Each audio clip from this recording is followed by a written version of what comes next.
Hello and welcome to another episode of Weapons and Warfare. For Straight Arrow News, I'm your host, Ryan Robertson.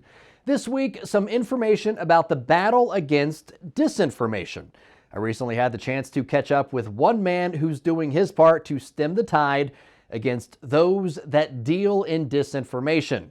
Ryan McBeth is an intelligence analyst and Army veteran who is meeting the enemy where they operate, online.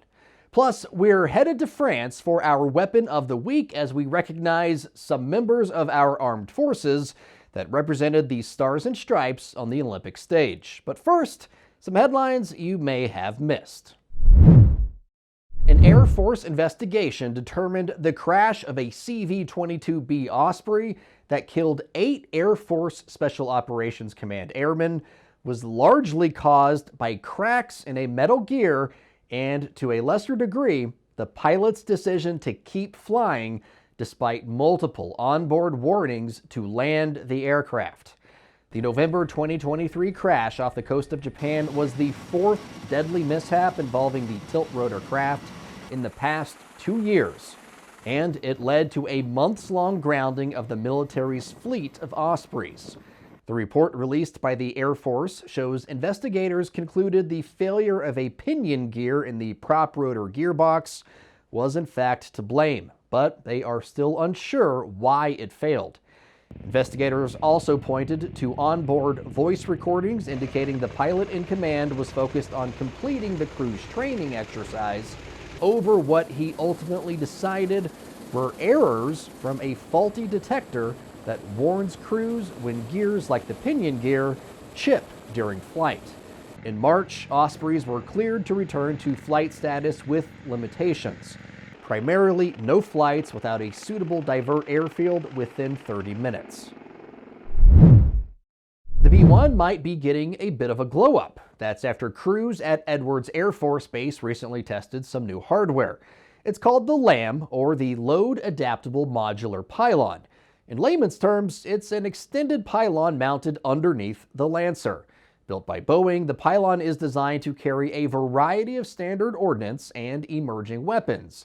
Read hypersonic, with no performance loss to one of the Air Force members' premier bombers. We're excited that the LAM pylon is going to be able to allow the warfighter to carry a whole new set of weapons, and those capabilities would be very important for winning future conflicts and deterring our adversaries. In a news release, the Air Force says the B-1 was chosen due to aircraft availability at Edwards, but the LAM can be modified for attachment to a variety of other aircraft if the need were to arise. Finally, for all of the talk about NATO in recent months, both here in the US and abroad, it's important to remember the North Atlantic Treaty Organization isn't just a political bargaining chip. It's 32 countries working together to ensure peace among its member nations. That cooperation was recently on display in Latvia as American service members took part in a NATO exercise dubbed Paladin Strike.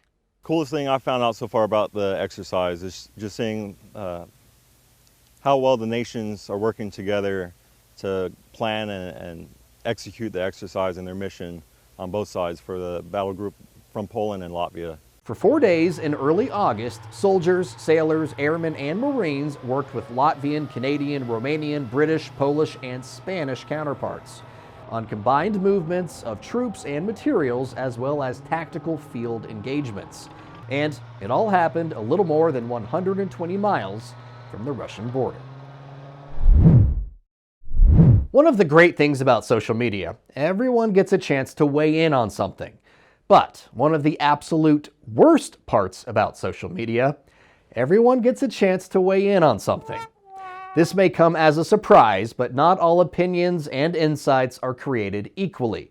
Some are more informed, crafted in the crucibles of experience and context. Ryan McBeth knows all about this. He spent 20 years in the Army before becoming an intelligence analyst, software engineer, and YouTube sensation. I stumbled across McBeth's content a little after the start of the Ukraine war. It was a video debunking the notion Ukraine was being run by Nazis, a lie Putin used to justify his invasion of Ukraine. Now, aside from just being an entertaining presenter, McBeth's videos struck me for another reason. They were full of facts. As a journalist, it was great to see another torchbearer for truth trying to sort through all the misinformation and disinformation that was out there. I had the chance to talk to McBeth recently. We covered a lot of ground and several hypothetical scenarios, but what I really wanted to know is why he wanted to get into the truth-telling business in the first place. Ryan McBeth, really appreciate you taking the time to talk with us today. What made your content stand out to me, Ryan, was your just desire to share truth and beat down mistruth and disinformation. But before we get started on everything, Ryan, if you can, for our audience, I know you have a 20-year infantryman career. Kind of give our audience kind of a Reader's Digest version of your career path to this point. So I was an infantryman for 20 years. While serving, I got a degree in computer science, and then I got a master's in engineering management. And after I got out, I got a degree in MSc in cybersecurity. And I ended up working for the government, mainly doing what's called CDS, cross-domain solutions. That's where you take stuff from an area of low trust and push it up into an area of high trust. Like if you have a drone feed, when the footage enters the camera, technically that camera isn't on a secure network. So how do you take that information and put that information onto a secure network while making sure the information flowing in doesn't have any data that could allow a system to be hacked? Then I worked for Accenture doing something called C4ISR, Command, Control, Communications, Computers, Intelligence, Surveillance, Reconnaissance. Basically, we found bad guys. And once we found those bad guys, we'd give that information to our client, and our client would either continue surveillance or use more kinetic options to deal with the problem. So while working for Accenture, I had a YouTube channel. It was mainly about software programming, and once the war in Ukraine kicked off, I started to do a couple of videos on cybersecurity in Ukraine and some videos from my anti-tank experience. And my channel went from 5,000 followers to 100,000 followers almost overnight. When we're talking about the war in Ukraine, and that's what kind of made your social media following balloon and what's gotten you to the point now, was it the Nazis in Ukraine disinformation video? Was that the first one that kind of blew up for you? Or what was the first one that, like, hey, I got something here? I don't. So the first video that really blew up for me was a video that I did about why tank turrets pop off of their hulls. I actually can't tell you.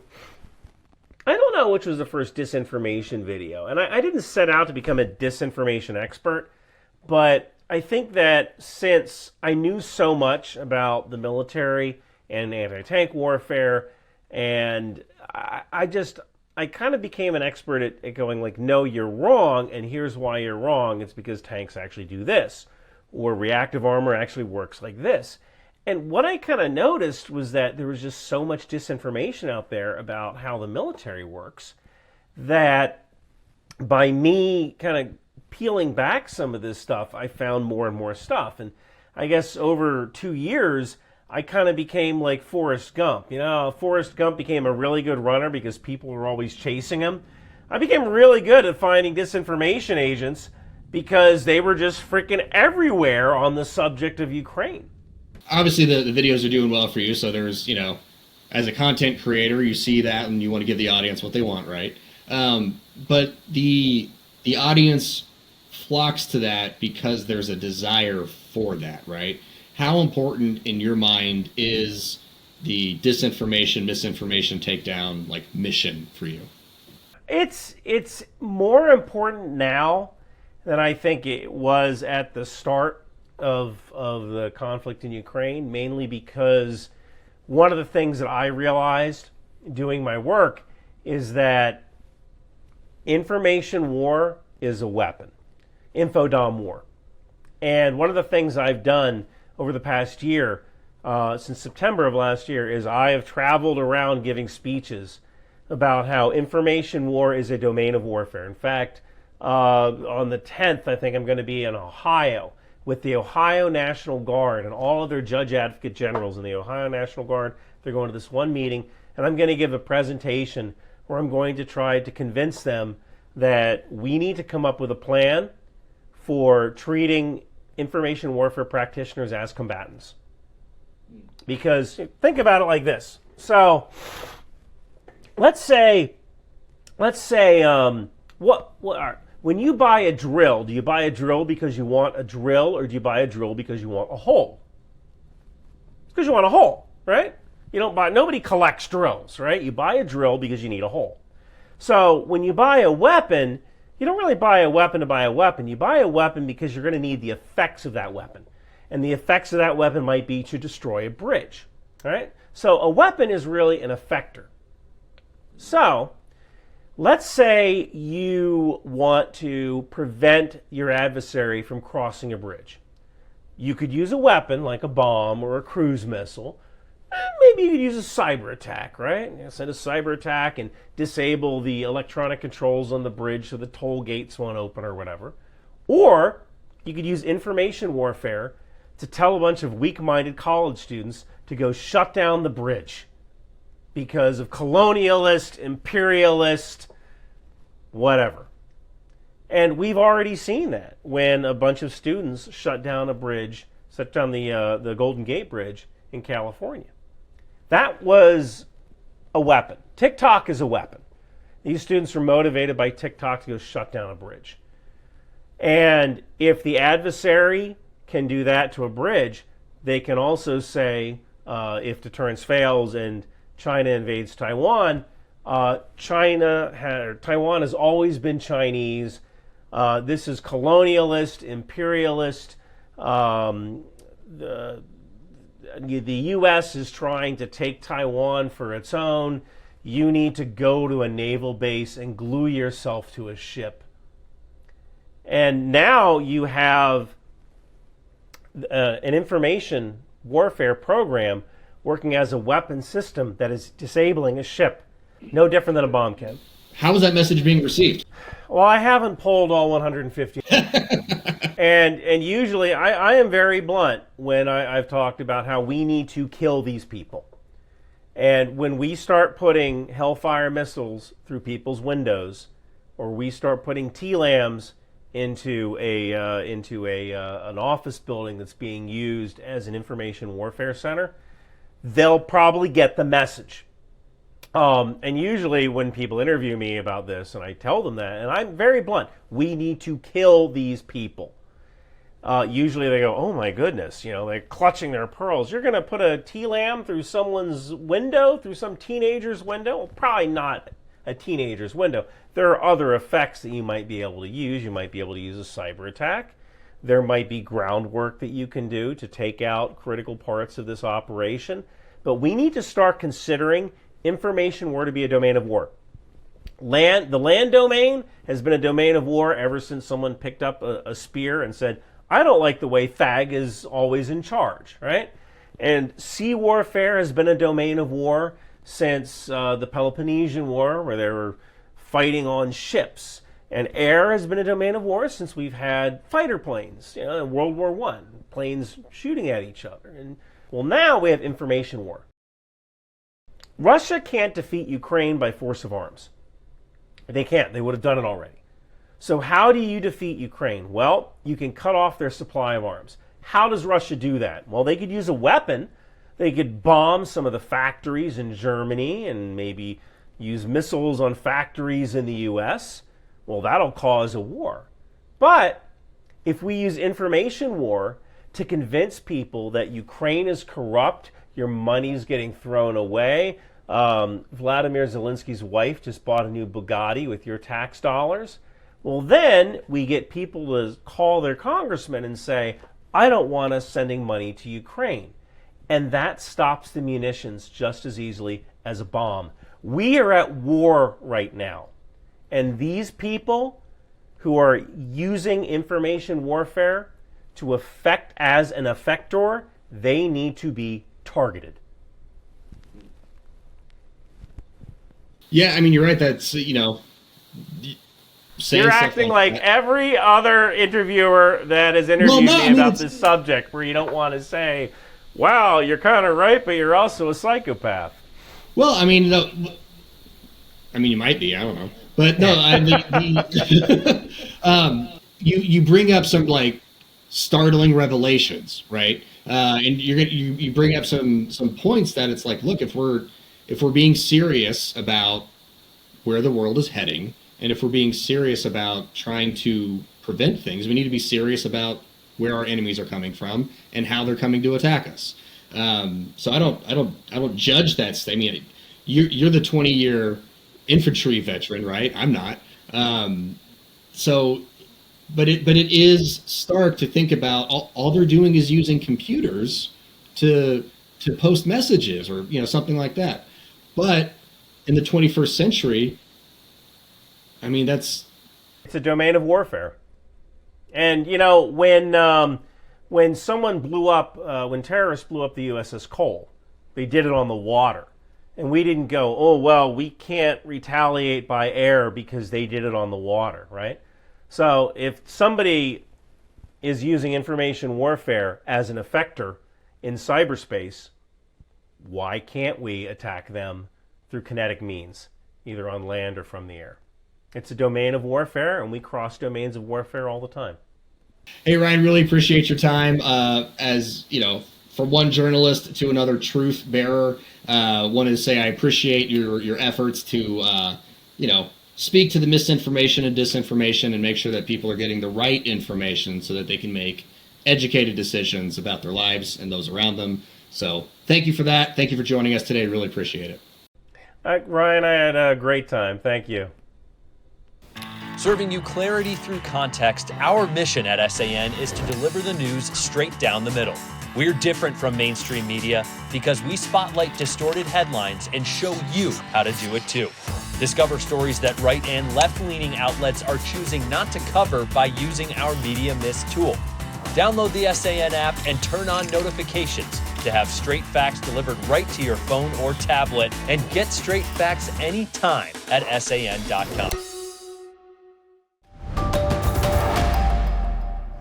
Time now for our weapon of the week, or should I say our weapons of the week, as in plural.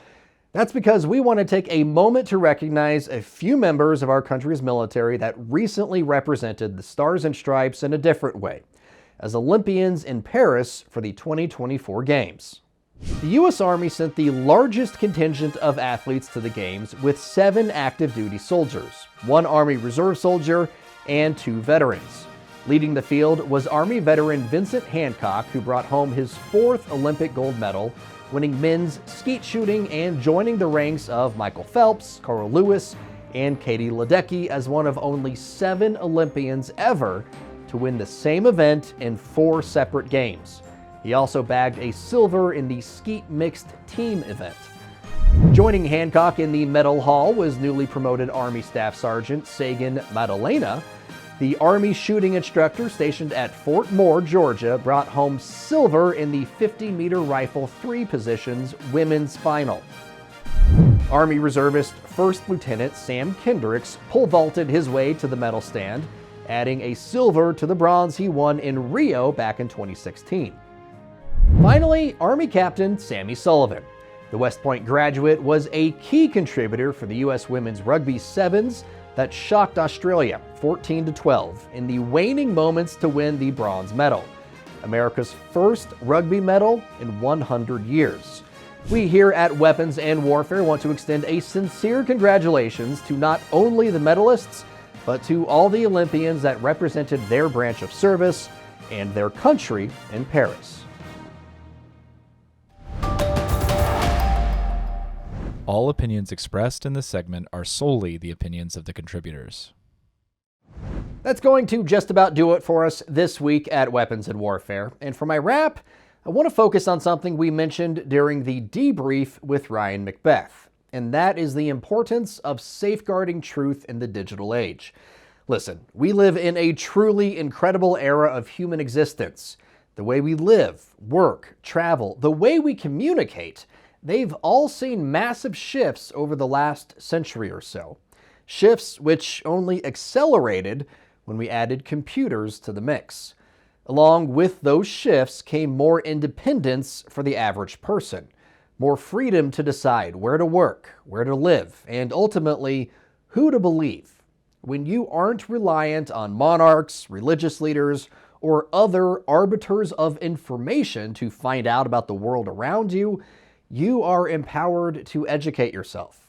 But, as a wise old man in a comic once said, "With great power comes great responsibility." When it comes to the sharing of information and data in the digital age, yes, you have the power to do your own research. So please, be responsible enough to make sure the place from which you are getting your information is reputable. Be responsible enough to make sure you aren't being misled or hearing only what you want to hear. At Weapons and Warfare, and Straight Arrow News as a whole really, we take our responsibility as journalists very seriously. We have ongoing discussions about how to tell a story, which details to include, and yes, sometimes which details to exclude. On this show, our mission is to make the world of weapons and warfare more accessible to the average person. Give them the resources to make an informed decision, and then let them do so. It's how we fight against misinformation and disinformation. And I'm going to take it a step further and ask you for your help, because the stakes are just too high. If you like the work we're doing on Weapons and Warfare to share truth about this world, please like, subscribe, and tell your friends about us. Of course, we want more folks to see our work, but really, we want people to get the truth. As a responsible member of society, I hope you will join us in that endeavor. For senior producer Brett Baker, video editor Brian Spencer, and graphic artist Dakota Patillo, I'm Ryan Robertson for Straight Arrow News, signing off.